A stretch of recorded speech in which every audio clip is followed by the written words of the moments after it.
So let's build some vulnerable MSSQL server. Now, why MSSQL Server and why do we need that in our vulnerable Active Directory? Is essentially because the MSSQL Server allows us to have multiple attack vectors. Now we're gonna follow the diagram we have from our first video, which was the architectural video. Now, if you didn't look it up, you can take a look at that in my YouTube channel or top right corner, as you can see here. And now, by setting up a vulnerable MSSQL server, and specifically Microsoft SQL, it allows us to do many stuff. Now, one of the stuff we can do is linked attacks. Because if we have, let's say, SQL1, and then in some other domain, or in the same domain, or in some other network, we have maybe a link to SQL2 or SQL1 dot ext.sailsec.local or any other instance, doesn't really matter. Now, if we compromise or gain access to previous account on that SQL server, we can directly pawn the linked one by just abusing the link. We don't need the threads for the SQL2. We don't need to have to log in manually. If there's a link, we can abuse it. So that's one of the things we want to build, and that's why we want to choose MSSQL for that. Now, other thing we can do is, for example, we can do domain attacks and domain auth plus local auth. So what that means is essentially when you set up MSSQL, it allows us to super easily do and configure it for local authentication. So that means local user brute force, and also it allows you to do domain authentication, which essentially means that if domain user is compromised, we can have access to a database based on the user permissions. So that's something we want to work on, and this gives us flexibility about essentially picking up the target better and making most of the attack surface. Now, beside that, my idea for the linked or for the MySQL here is to have maybe some stored threads. So when you log into a database, you maybe can have, let's say, local admin user without labs. So when you don't have labs and you found a local admin, the chance of this local admin user to be reused across multiple systems is very huge actually. And so when you compromise a local admin user and there is no labs onto the domain, then you can spray the local hash for the whole network, and essentially you can find some users to be compromised. So that's one of the things we can still do with stored credentials or credential reuse or threats reuse. For example, here it's possible that the SA user can have the same threats for the local admin one. Because I've seen that multiple times. People are lazy and they just want to reuse threats, and that's how bad things happen. Yeah, so first question. Hello, haven't been here in a couple of streams. Last one I was here, you were stretching out the web. Yeah, so what happens is now in the last one we configured essentially, we configured the lab itself. You can see here. We have a firewall, we have a DC, and we have a Quanto one. And that was our endpoint of the previous stream. And now in this one, we want to add MSSQL Server because we want to have the attack chains I'm discussing now. So that's the main idea. So back to the topic, I've seen multiple times users, admins, sorry, actually reusing threads for highly privileged accounts and for local admin users. And that makes it easy to compromise more accounts by reusing the password. Now, beside all these tags, what we can also try is to now, let me think about it, is to have local privilege escalation.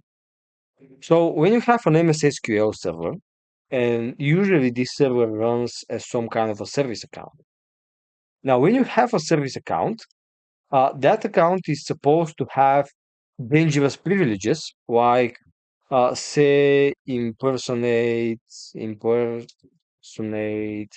privilege, and also say assign primary token. Now, when you have this privilege inside your account, so you can do, for example, when my show, and you can check them.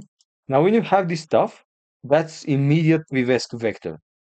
That's it. You have system. You have system in the box. Because when you have this when you have these privileges, You can run potato attacks, which by design abuse these privileges to create a system token for the machine. That means that we can offset it up the MSSQL for the to have service account and then to have this privilege vector. Now what's labs? Labs is I can paste that here.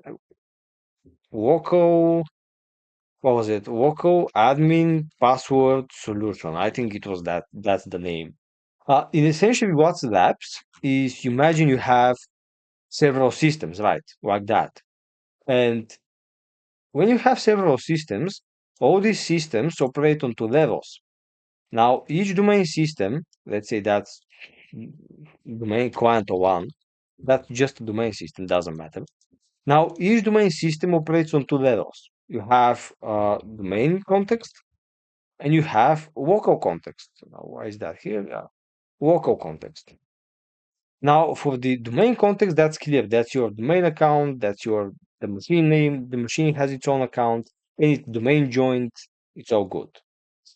But the local context is also there, which means that our local accounts are also there. And if you have the password for the local account, you can also connect to the system by using the local context.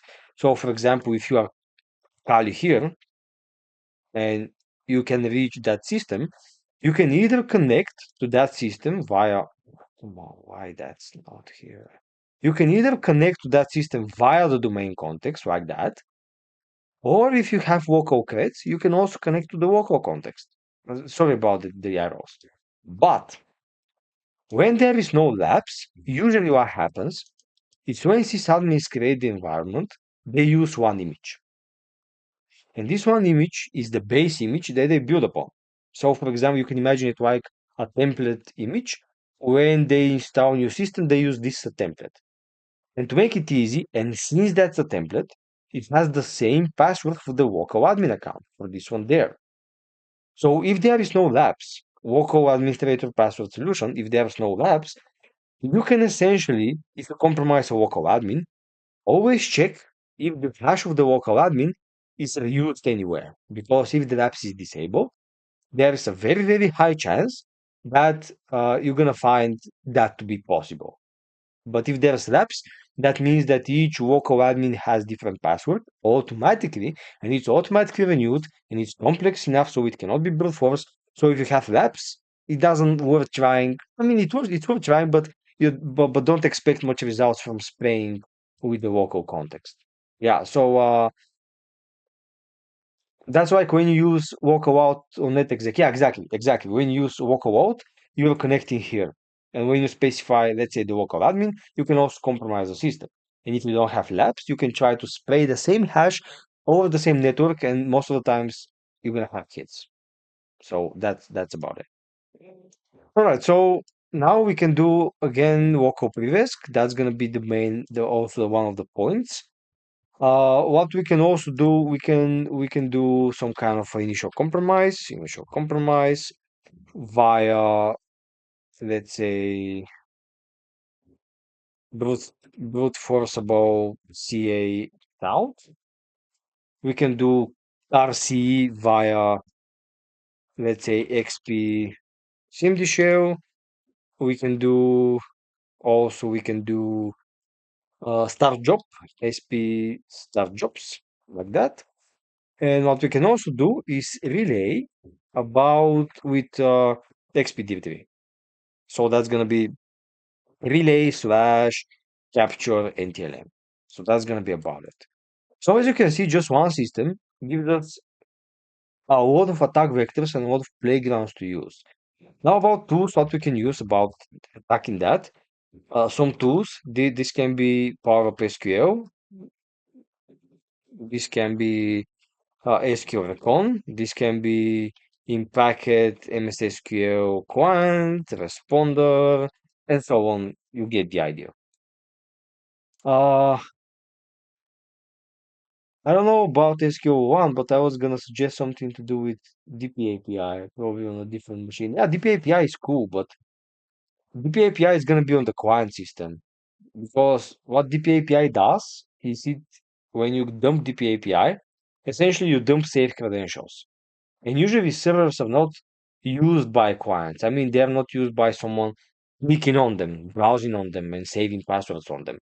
I mean, doesn't of course it doesn't hurt trying dumping DP API on such systems, but it makes sense to dump DP API on client systems because their users are more likely to save their passwords from where we can dump it.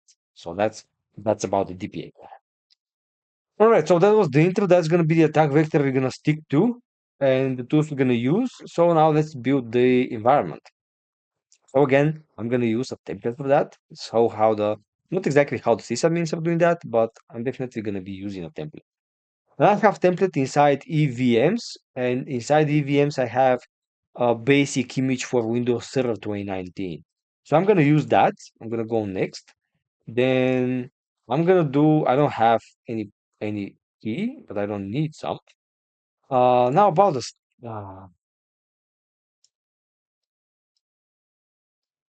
Okay, quote help with that. I want to install MS Windows Server 2019. Which one shall I pick? That's gonna be about Windows Server Standard Core or Data Center Core.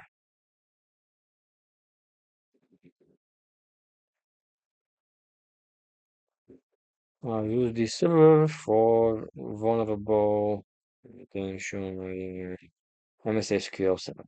Let's see. I think it was the standard one. I think it's standard. I bet it's standard. But let's see. We don't need to personalize the windows. We can do that. I think we need to do it. Yeah. Okay. For vulnerable intentional, go with standard core. Yeah, that's why. It's more than sufficient.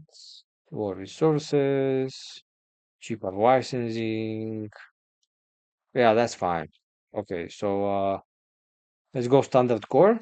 Full name that's gonna be admin. Passwords admin. Why not? Next. That's going to be SQL 01, and we're going to need a dedicated folder for that. So here, VMs, lsec local, and here SQL 01, lsec.local, like that. Save it to there. Next, let's do 100. Let's do 100. Why not? Afterwards, it's going to be a database, right? So that's going to be 4 gigs. We have some to spare. 2 RAM. Is that needed? No, I don't think so. All right, display. It's good that we don't have that. The network adapter should be the one connected to the firewall, which is VMnet 19. That's the one.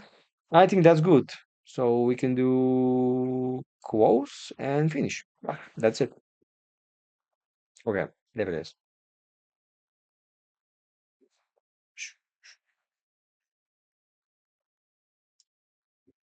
All right, there it is. The installation to Windows servers are quite fast, to be honest, especially on the virtual machines like that, and we have some resources to spare. However, with the RAM now, let's see. Let's see, we have 4 machines. RAM should be easy. Easy. For those who wonder about my specs, there it is. Ryzen 7, we have 64 gigs of RAM, and I bought it before the whole AI crash, so it was quite cheap at the time. We have 2 SSDs. We have GPU, but that's not really used, by the way. When you need a PC for the lab, you don't need a GPU that much. As you can see, it's like I'm recording now. I'm streaming, recording. I have a oh yeah, but I'm streaming from the laptop. Then don't mind it. Don't mind me. But yeah, the GPU is not used. So if you want to build a virtual system like that, you don't need a big GPU like that. But I have it. Yeah. Yeah, standard experience, click next. Yeah, then yeah, it should be fast. It should be fast. Now, as mentioned, we are doing a lot of vibe stuff here.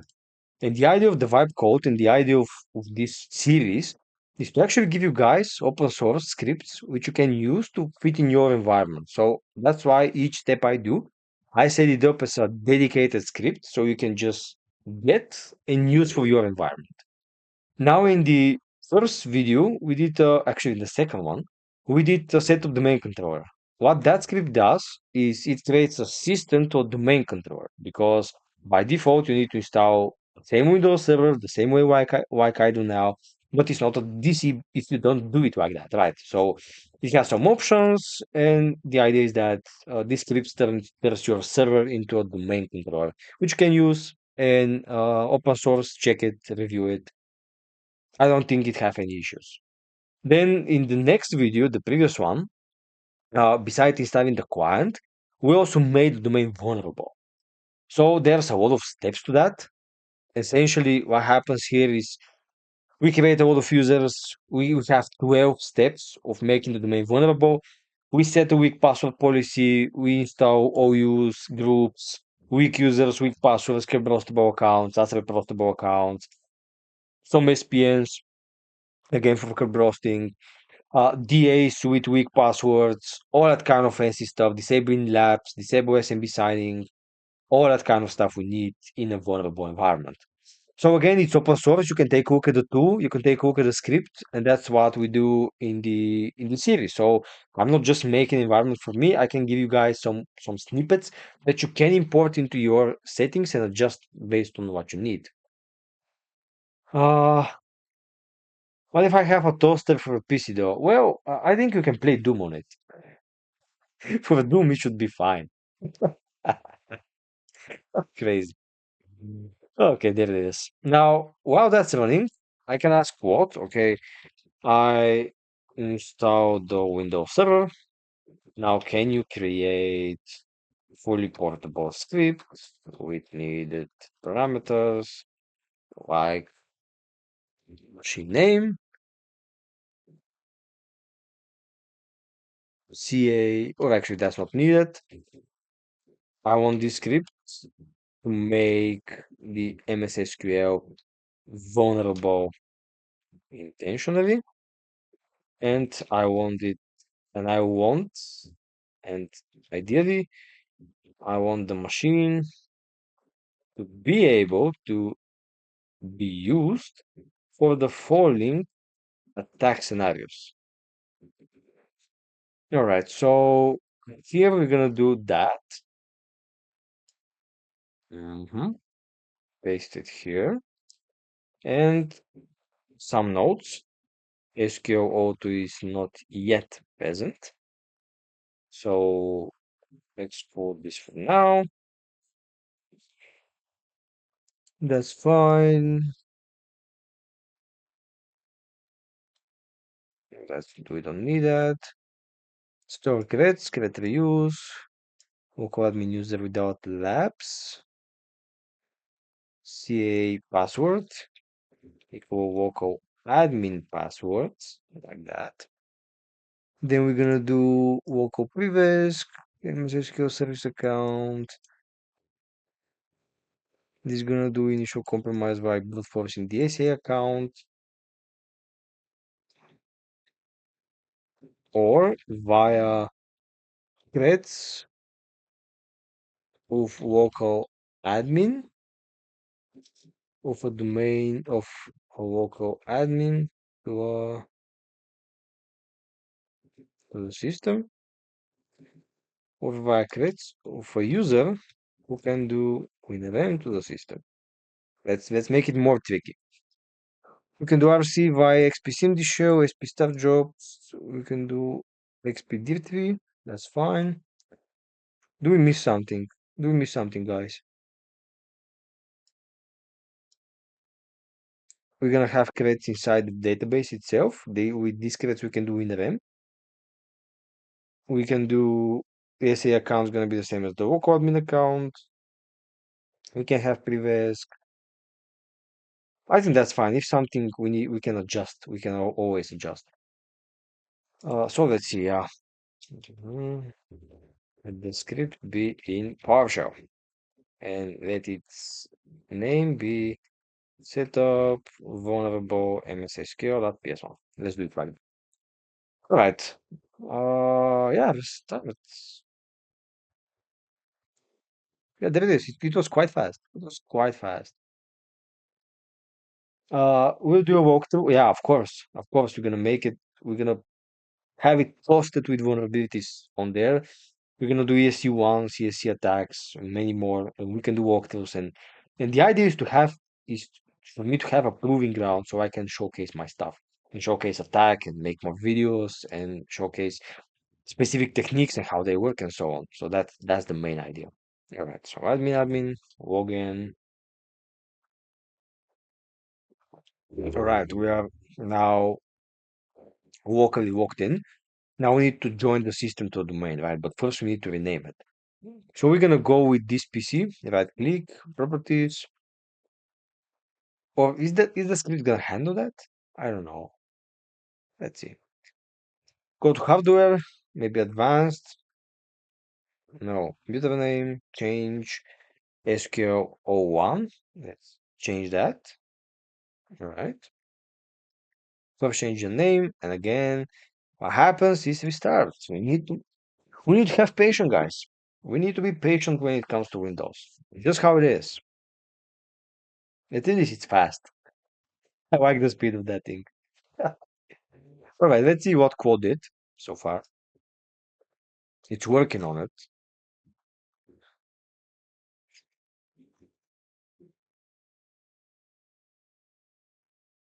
It's working on it. Let's see.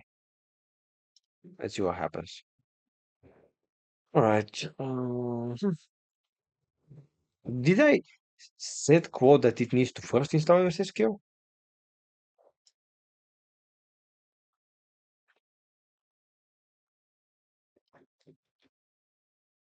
I'm gonna adjust after it's done.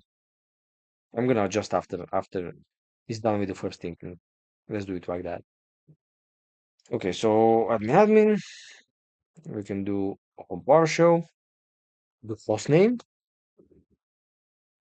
There it is. Then we can do domain join. So again, this PC, right click, properties, then go to change settings, change domain, lsec.local. Right now, do a high privileged account, DA Scott, and it's passwords like that. Yeah, there it is. Welcome to lsec domain. Again, restart. Yeah, right. Perfect. Let's see what Quad did. He's still thinking about it.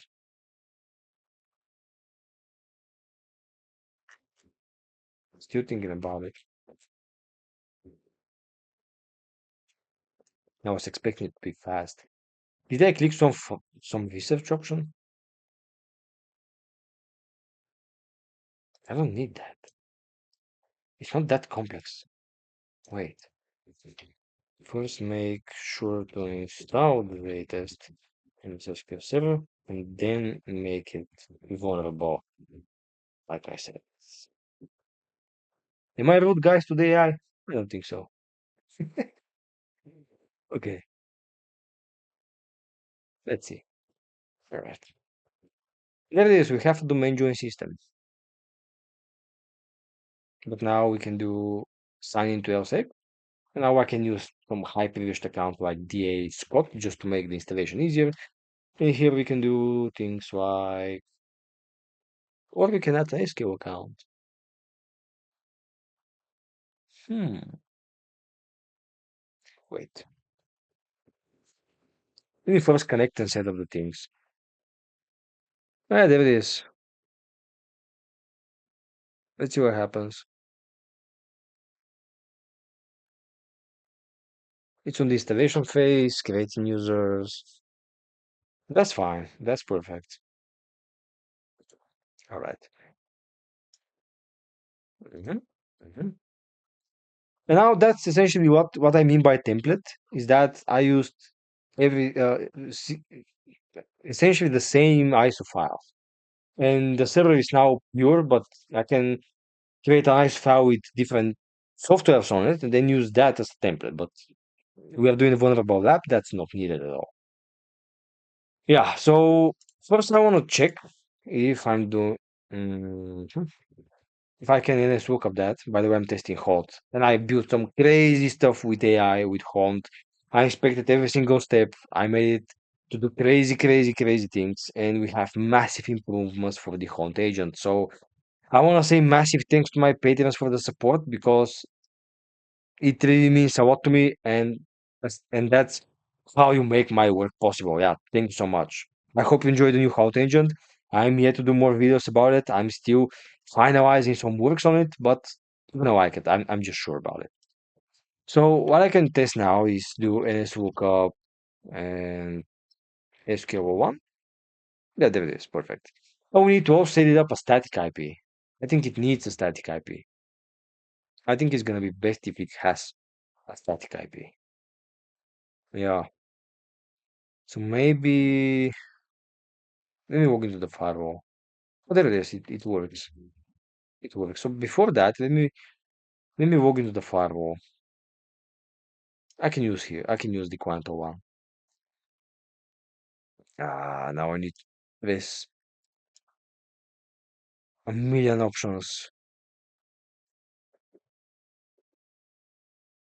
Mhm, mhm, mhm, mhm, mhm.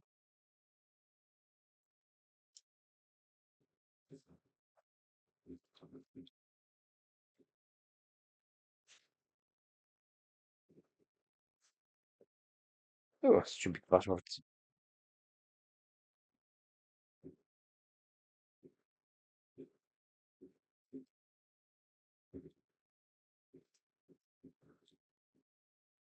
Right, there it is.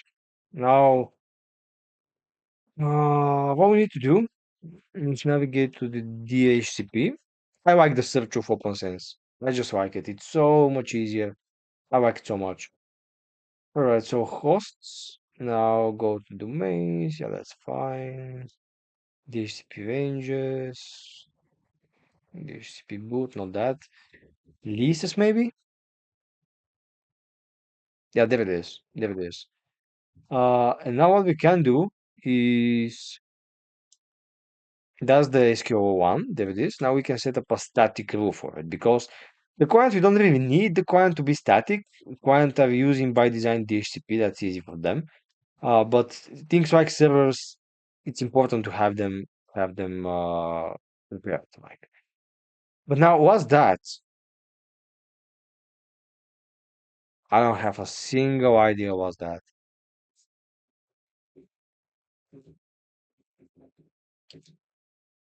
It's not even a live system. Yeah, the MAC address is nothing like that. It's from 10th? Oh, maybe that was the system name before SQL one. But why the Mac is different? I don't get that. This is definitely from today. Huh? That's weird. It has this IP address, 52. I don't get that. Did someone hack me already? That can be crazy. And added himself to the domain. What if I do that? Yeah, I can resolve that. What?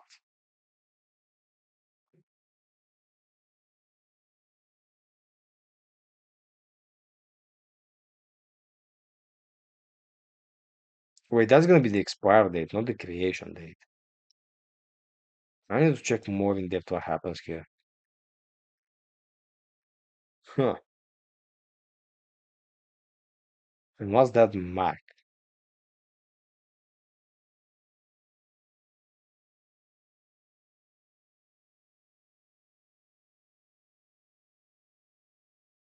I think that's the state of the system before joining the domain. PF, 3P, desktop. That should be Quanto one. That should be Quanto one.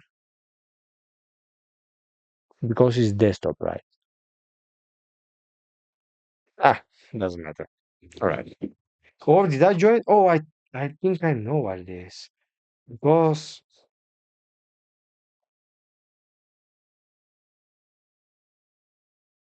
Yep, I joined the commando VM to the domain just to test stuff. Yep, there it is. Is that system here. Let's see. But commando VM should have commando as a hostname, not a desktop and something. Let's see. How do you balance using AI versus being dependent on it? Because for me, I would get imposter syndrome, but that's maybe the nature of the field. Well, that's a tough question, by the way. Because, to be honest, to be 100% honest with you guys, Claude Code is so good that I cannot not use it. Genuinely cannot not use it. Because the only thing that is important is to know what type of thing and question you need to ask. Yeah, it's not the commando. Never mind. The only thing you need to know is what type of question you need to ask, because the thing with AI is you need to give him clear instructions about what you want. For example, if you say, "Hey, do me a brute force about that specific thing," most likely it's not gonna do it. But if you do it like, "Hey, maybe can you get a list of users, then get a list of passwords, then combine them together, and then see that request. I want you to input in each iteration different user and different password, and check the response and see what happens." So if you explain it like that, then it's gonna do it and it's gonna work. So for me, it improved a lot my tools and things I use. And to be honest, I'm happy with its scale, with how it scales things and how much more things you can get going. But I feel not to use it like depending for everything. But my idea is to know to know the technique behind it, and then just to ask what to essentially either fix my code to be better, either refactor it or implement it how I say it to implement. Because if I say to implement something that I don't understand what it is and how it works, then I don't really know what's inside my code, which is bad. But if I learn a technique and I know what it does and I can make my own POC, and then I say, quote, "Hey, I have this POC, can you make it better or can you implement that?" I know what happens and I can see the code and I can read the code. So my guess is to uh, use AI, not depend on AI. So know what happens, know the techniques, know what you want to code, know to code yourself. And when you know how stuff works, then you can just use AI to do it, not to let's say create a code that you do not know what happens and what's inside. So that's my tip for you guys. Yeah, okay. So about that, I don't know what this. Yeah, now we have the command here. But what that was that? I don't know. It's gonna expire. We're gonna see when it's gonna pop up again. It's not that important. Or can I restart the DCP? Yeah, okay. Doesn't matter. All right. So what we're gonna do is we're gonna get the SQL1 and I'm gonna do add a reservation. And now here we're gonna do, of course, domain is gonna be lsec local and IP address is gonna be 172.60.60. Let's make that maybe IM desktop. Yeah. Can you remove yourself from the network, please? Oh, crazy. 72, 60, 60. Let's maybe make that. So that's 50. That's 50 for sure. 172, 60, 60, 60 is gonna be the main administrative network, the main controller, CAs, all that kind of stuff. So maybe do 172, 60, 60, 80 or 60. Maybe let's do 60, yeah. 172, 60, 60, 60, like that. And I think that's fine. So save, apply, all right. Then after I go back, ideally the IP address should have been changed. Config. Yeah, we need to restart, I think. But I guess why not? It's a Windows after all. Yeah. All right. So after that's been done, now we have the PowerShell script, which is not that huge to be honest. so we can take a look at it. We have just 500 lines of code with the verbose statements, so it's quite lower. I like that quote is actually giving you a lot of verbose statements and a nice output. It explains what happens in each step, which I genuinely like how it handles coding.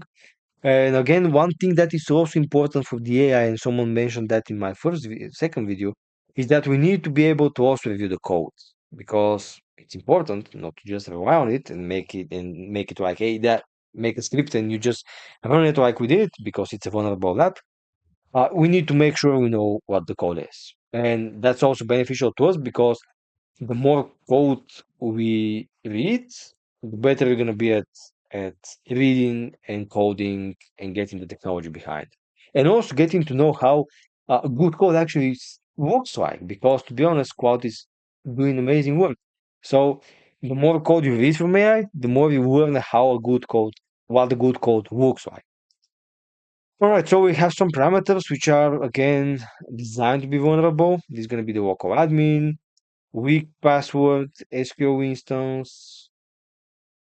We're gonna modify that. That's gonna be SQL1. SQL Server account. Yep, that's fine. Then we have write banner, write step. These are just parameters for writing output. We don't really need them. Function invoke SQL CMD local. All right. SQL CMD. Oh yeah, that's gonna be just to run query. All right. And that's gonna be used for some of the modules. Okay. So on the one hand side, you have complete modular behavior, which means that each function does one specific small thing, like writing a banner, writing a step, writing an OK, or invoking a SQL query. And now we're gonna essentially use them and to make the code more readable. Write banner, all right.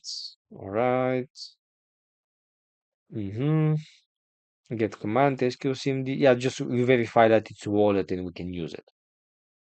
First step, download SQL Server latest evaluation. So we're gonna install that to temp. We're gonna download the exe. I don't know why we need an ISO file. Download URL is gonna be that. Is it the valid one? Yep, it is. Crazy. All right, it is the valid one. It downloads the file. Then we have start process, essentially starting the file itself. Then I don't know why we need the ISO file, but let's see what happens. Yeah, install arguments. All right, that's fine. Start process. We set up the installer. So up to this point, we should have an SQL Server running. Then in the step 2, we check if it's live and it's running. All right. Then create local users, no labs, weak passwords. It's also fine. That's why we need to also run the script as an admin because we need admin rights to do that. All right. Set up the weak passwords. Yep. Then assign the dangerous privileges, the one for local privilege, to the service account. So we have sec edit. That's fine. Mhm, mhm. Finding the privilege. Okay. I don't exactly wait.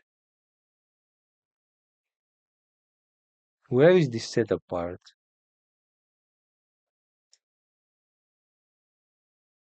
I think it's the sec edit. I think it's the sec edit. Yeah, I think it's that one.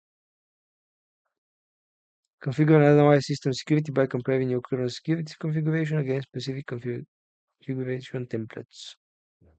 Analyze, configure, export. Yeah, configure. Yeah, that's gonna be the one for setting the exact permissions. All right. Then change the SQL Server service to run as SVC MSSQL. That's fine. How we do it? get the credentials.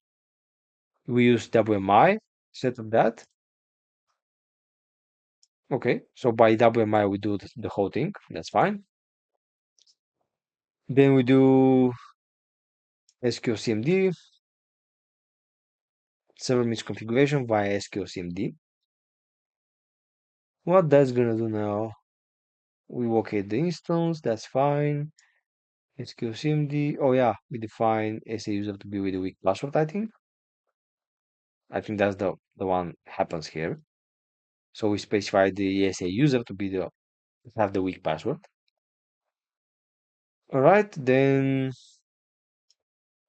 ensuring mixed mode auth is in the registry, so we can use both local and domain authentication. So we check the registries, enable DSA login with weak password, that's fine. We again do it via SQL query, that's the function we have in the very beginning. Then we have enable XPCMD shell, even though we can enable it ourselves, but why not? This can be enabled. Then enable automation procedures. That's going to be needed for, I think, for DS. Yeah, that's SP stuff jobs. So essentially, SP stuff job is like you need a dedicated service account, a service which is going to be SQL agent. And when you have this SQL agent, essentially you can use also start jobs to make RC. Now I have a blog post about it. I'm gonna find it one moment. Yeah, you can find this blog post. It's I've done it, so you can take a look at essentially the nature of the MSSQLs and how we can leverage SQL injection on MSSQL for RCE, and also the use of these start jobs. So you can see them there, and essentially how to run commands using start jobs and not the XPCMD shell. All right, so that's why we want to have them as well here. All right, then we have the XP directory and file existor procedure, so we can capture credentials. All right, then create reuse. Okay, so we create a login with the same password. That's fine. The same as the SA user. Then we have WinRM user as SQL login. So the user we have from the previous step essentially now can do WinRM. And why that happens and how that happens, I don't know. That's not still configured, by the way. That's just the SQL side. I think the WinRM setting are going to be configured later. Right, then we add the local admin as the Windows login. Again, as an SQL query, that's just the raw SQL for now. Create vulnerable DB, we store credentials, that's also fine. There we store the credentials. Enabling SQL Server browser, that's going to be needed for the essentially the SP start jobs. Then we enable WinRM, that's it. That's the step now. Yep, we enable VSMon. We set up the firewall rule so we can connect to the database and WinRM. That's the database port and the WinRM ports and the SMB ports. So we enable that. We disable Defender. I didn't ask him to do that, but he did. So thanks, Claude. Final summary, and we print out what happened. So I think script is legit. Script looks fine. I'm gonna also pull that to GitHub. So setup vulnerable MSSQL.ps1. All right, so I can copy. I'm gonna move here. I'm gonna do login, and I really hope that we're gonna have some kind of clipboard pairing. So where is the code? Go back, come back, open notepad, paste, and nothing happens. All right, so let me see, let me think about it. What if I do that?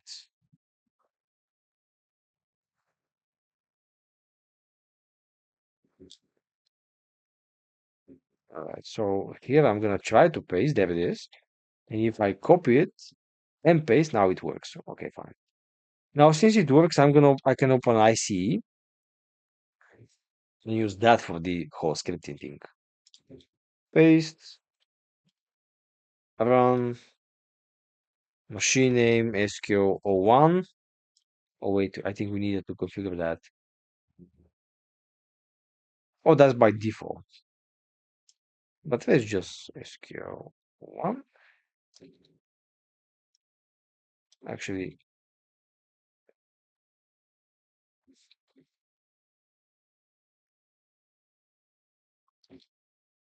mhm, there it is. All right, then run it. SQL1. See what happens. Oh yeah, my bad, my bad, my bad, my bad, my bad. Actually, I see. I told you like 5 minutes before that we need to run that as an admin, and I did not do it.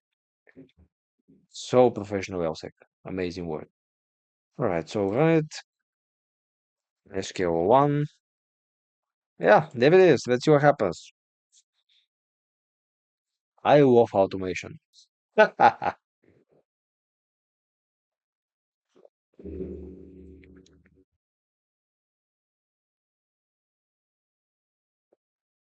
Let's see. We need to also install SMMS, SQL management. Yeah.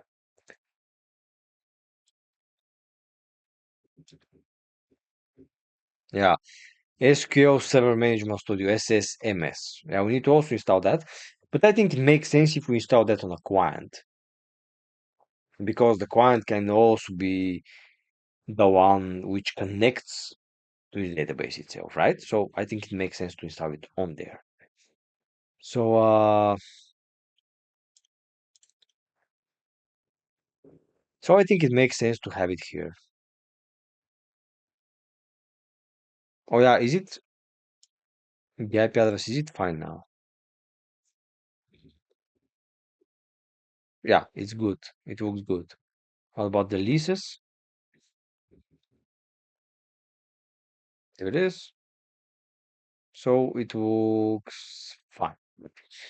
All right. So we're gonna install SMSS on the client because it makes sense.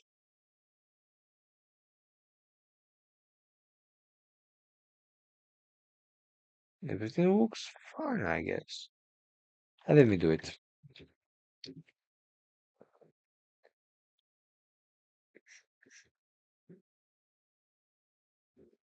All right. All right. Download that. There it is. VBA Scott.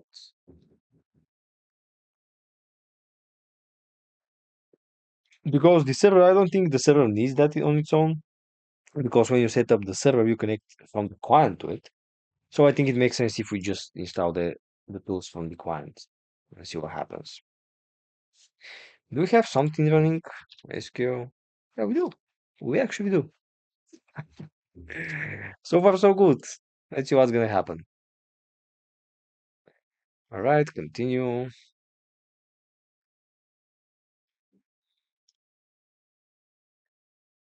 I think it should take some time. I don't know why is that slow, but it's taking its time. Oh, there it is. Install present, found setup, SQL Server installed successfully. Step 2, that's nice.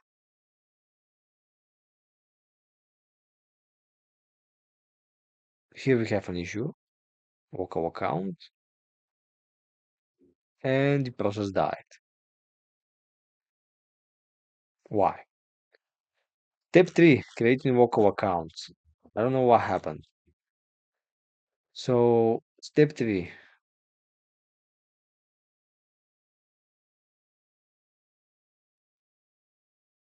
I think it's some kind of a syntax error there. Yeah. Yep.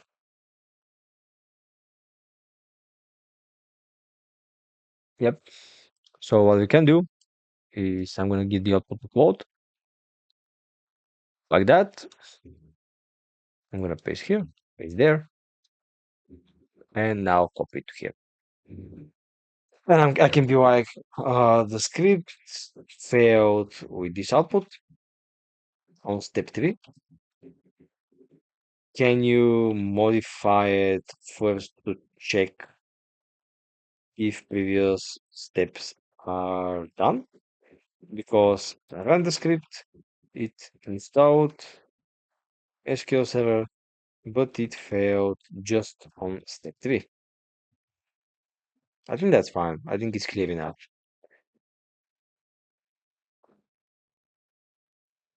On the next hand side, here we need to choose.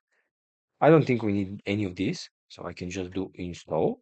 And it's gonna start installing the SSMS 2022. On the next hand side here, let's see what code's gonna do. That's why I needed to test it because I need, before pushing it to GitHub, I need to test it if it works. But by the end, it's gonna be as simple as, guys, just get the script, run it, and you can have an SQL server from scratch, from a pure. That's the idea, from a pure Windows server. Just run the scripts, boom, you have SQL vulnerable SQL server, which of course is configurable by using the variables. Let's see.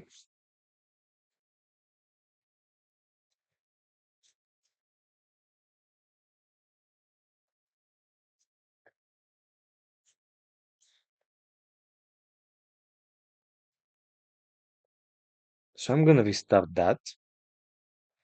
I'm gonna do ICE and run as admin again. Now let's see what's gonna happen here. So it's 3, yeah, there it is.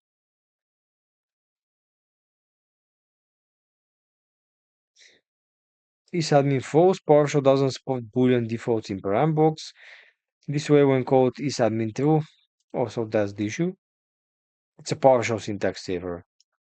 Use switch instead, right? That's fine.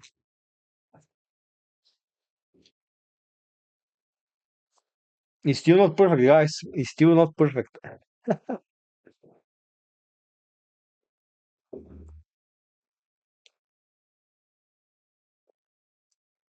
Come on. Oh yeah, I need to also wrap each step with the functions to check if it's been done before.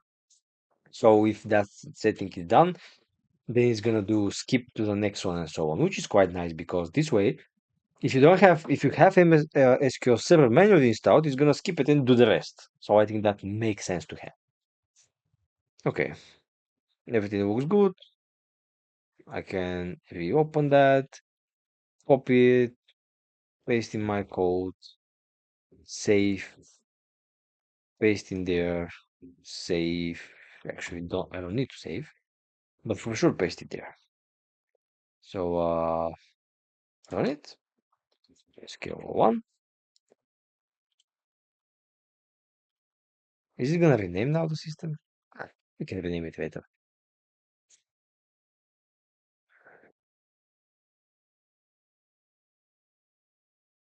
Yep, it exists. You don't need to install that. Huh? Yeah, that's because I think we need to make the same adjustment here. SQL01. Now try to run it again. SQL01.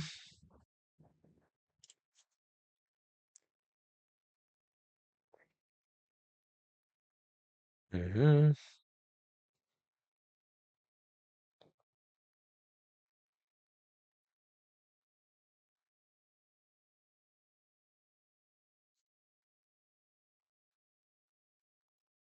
And the same issue.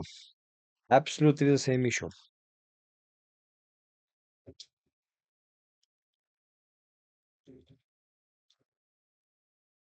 Now why that happens? Let's see. Positional parameter cannot be found that accept argument 2. I think it looked to me like a syntax error. The state file isn't being written yet since step 1 failed the last time.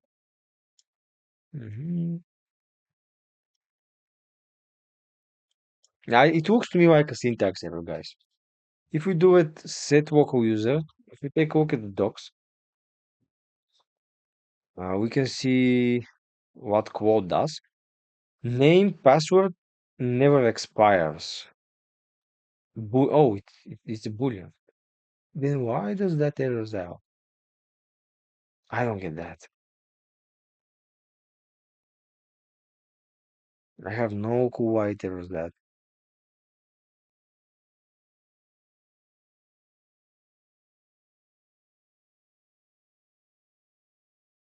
Or just use net user, yeah.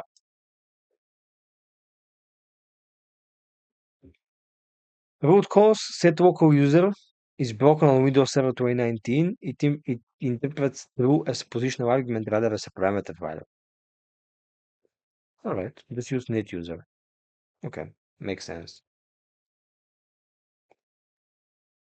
Go to process again. Net user.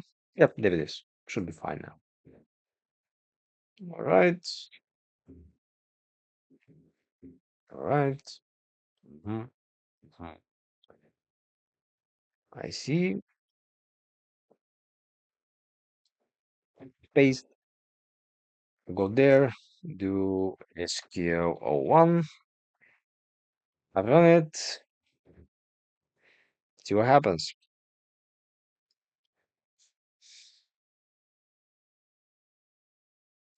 Hope it does not error now. Warning is fine. We're not scared of warnings. We have step 3 is fine now. As you said in the back. Hopefully in the back. Oh, says I'm primary token granted. Everything looks fine. MSSQL misconfigurations are done. WinRAM had some issues. Oh no, it's a warning. WinRAM enabled with basic authentication, which means HTTP, which is insecure, of course. Firewall is fine. Windows Defender is disabled. Setup complete. You see the output. That's what I mean, guys. See how detailed and structured Claude presents on output. And that's admirable because it gives you full statistic about what happens. And I enjoy that. Also, that one there. So, ideally speaking, now I think we should have that running. I'm gonna launch that. So, ideally speaking, we can try connect to the system, right? So, I'm gonna skip that. Mm-hmm. Mm-hmm. Didn't I press launch? Now I did, for sure. Okay, let's try to connect. I don't know the SA password, by the way, but we can try to brute force it later with the power of SQL. So what I can do is I can I can do it like that. Wait, okay.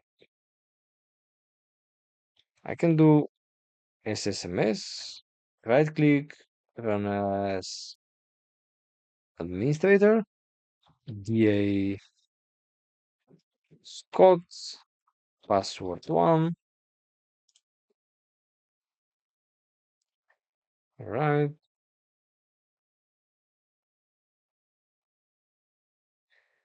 Now do SQL01, lsec.local, connect,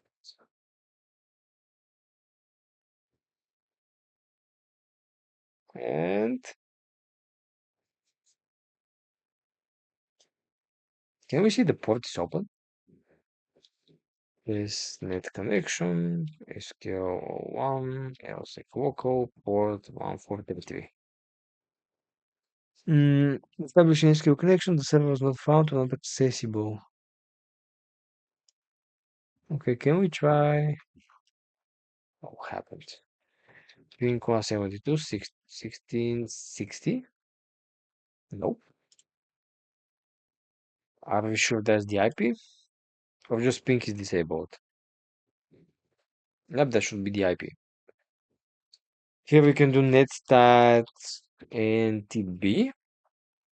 Of course, it requires elevation. Netstat and TB to check the running services and running ports. Now we can see that SQL Server is not running indeed. Oh, it is. Oh no, it's not that. My bad. Oh, it is. There it is. SQL Server.exe. The browser is running. Can I first do that to make the screen big? No. Select string 1433. Nope, it's not running. Let me see the management console. Mm-hmm. Oh, that's stopped. That's the agent, by the way. So can I start it? Okay, it works.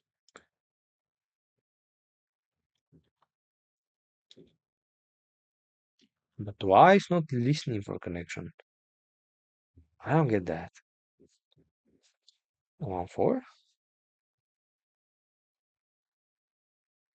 I don't get that.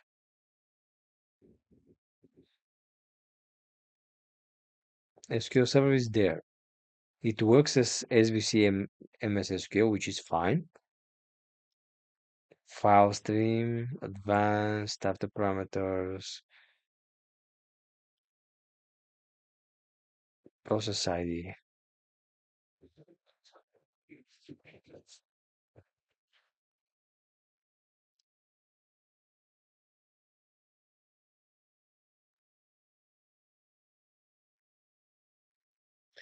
Let's go to network configuration. Mm-hmm, mm-hmm, mm-hmm. Yep,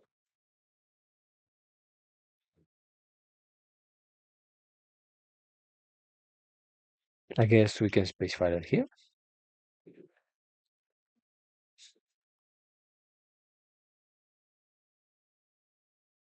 Mm-hmm. And do restart.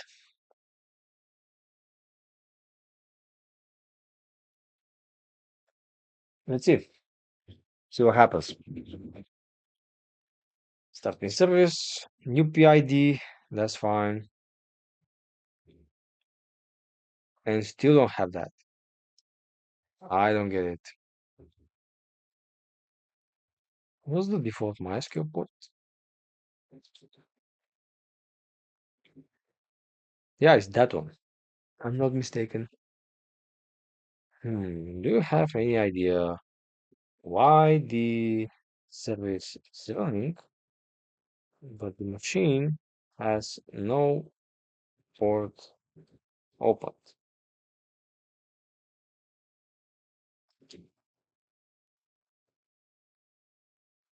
Yeah, it failed. Alright, but let's see. If I go now to the network configuration again, this PIP, the port is there. Yeah, I'm trying that, but it doesn't work.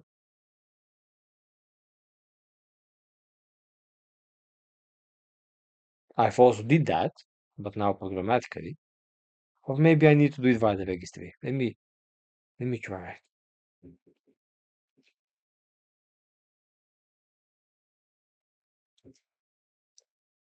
Mhm, mhm. Essentially, we do the same thing via the registry, but that doesn't work. Hmm.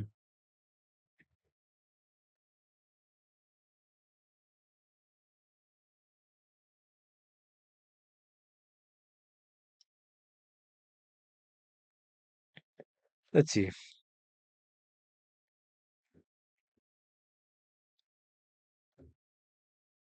Was it because I have this? No, it shouldn't be.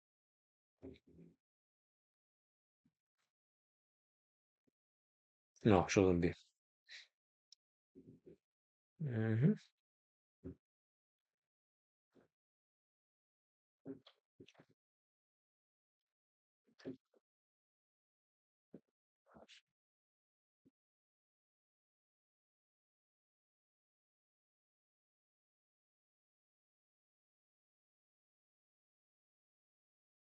I'm not sure which is the correct registry key for the network configurator, but I guess we're gonna check this out.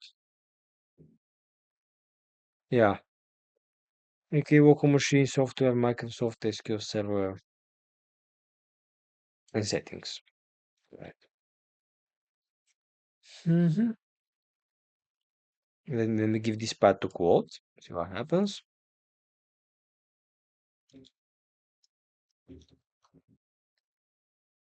And now he can adjust the registry from the previous command just to be applicable to this one there. Oh, the instance key is MSSQL 60, not MSSQL Server. Meaning SQL Server registers itself using the machine name as the instance name. Run this. Go, then also to fix the script, it auto detect the correct key or have the coding. Can we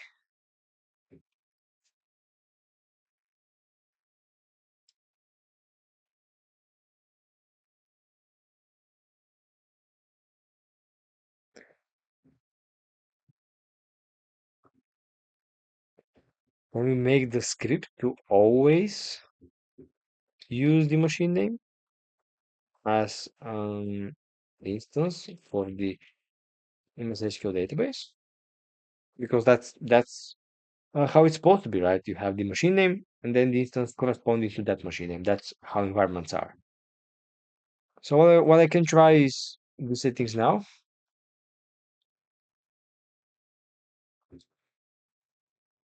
Now, why are you sleeping for 8 seconds? That's ridiculous.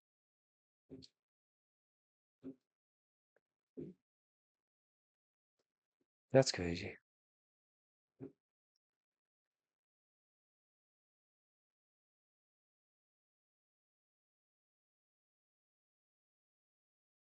Mm-hmm.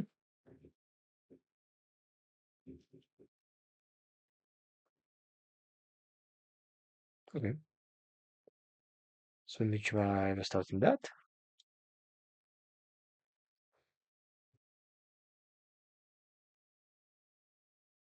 Yeah.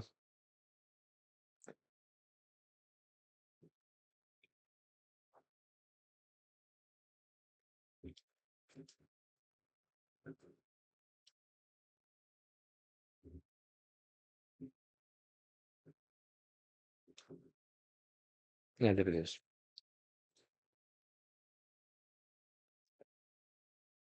So now if I do that, oh, there it is.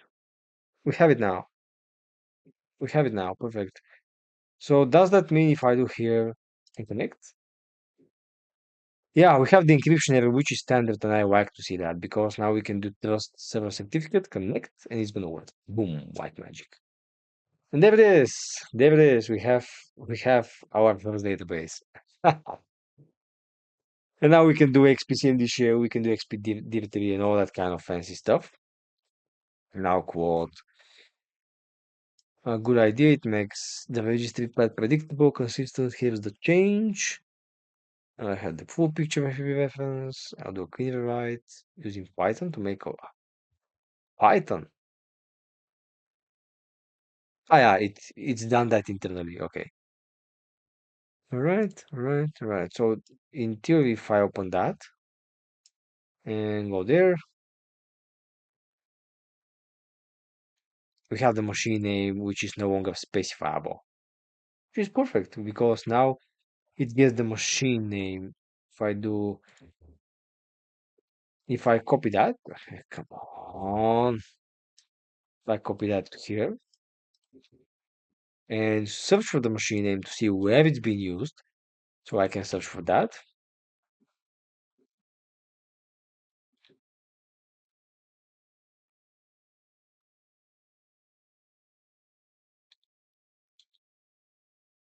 Hmm. Yeah, we get them, but we have to get the machine name equals equals.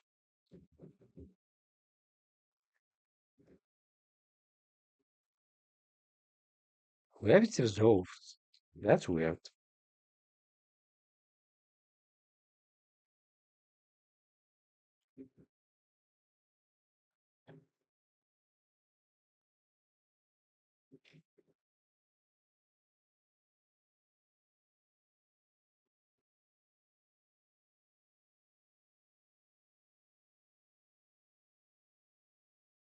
Hmm. Because I have the machine name parameter, but I never see. Oh, you have to pass. Oh, yeah. Okay. Makes sense. Makes sense. Yeah. Can we do auto detect? Because it makes sense to have auto detect. It's just one host name. No, it's like that. It's not a big deal. So I think it's best to have auto detect, and it's gonna just work right off the bat. So we're gonna have. So we need to first make a machine name on its own, and when you have the machine name and you rename your computer account and run the script, it's gonna run and create the SQL server using the same computer account. Yeah, perfect. Perfect. Perfect. Here it is. Now get that, get that, get that to here, save. We don't need that because we don't have this parameter anymore, which Claude needs to essentially remove. And there it is, guys. We have one more script to the library. And now what happens is you can really install a Windows 2019 server, run the script, just these settings there, run the script, and you're gonna have vulnerable MSSQL Server. Yeah, thanks so much for watching. Appreciate you being here. Special thanks for my Patreons, and I'm gonna see you in the next one. Do you have any questions? Anything we need to discuss? Any topics of interest? I think we did a good progress because now we have quite big things we can do. From one standpoint, we can attack the AD itself and all the other stuff. And now we have a database which you can connect and operate with it, test it, and yeah, see how it goes on the practical videos, on the walkthrough videos. Yeah, thanks so much, guys. Appreciate you being here and see you in the next one. Bye bye.